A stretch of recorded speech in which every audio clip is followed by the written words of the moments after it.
Mateja tukaj, en morski pozdravček.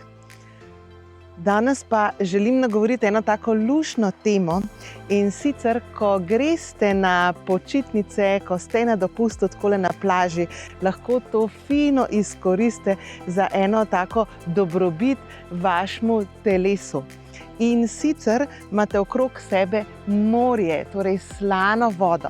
Mojster Choa je priporočil, da vsaj 20 minut plavate v morju, zato da majčkeno razstrupite svoje telo, da razkušite, da se razgradi kakšna umazana ali pa bolezenska energija. Tako da, če vas karkoli boli, evo, super priporočilo, vršite se v morje. Druga stvar, ki je v bistvu, ko pridete ven iz vode, imate tukaj krasno priložnost, da vsrkavate solarno prano in pa seveda tudi prano zraka, ker imate idealno, tukaj ni nekih strupenih plinov, ni veliko elektromagnetnega sevanja, je pa veliko negativnih ionov takole pri obali.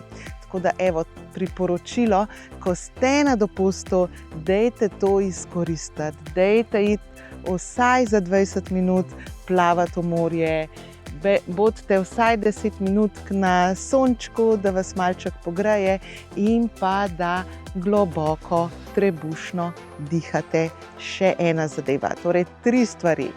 Slano morje, potem imamo solarno prano, zračno prano in pa tretja stvar, globoko, trebušno dihanje. Evo, da ne bo samo pri besedah, jaz grem v akcijo. Kaj pa vi? Tlele imam plavutke, pa grem malo plavati. Tamle čez. Kaj tako lepo velja, tako da priporočam še vam. Adijo!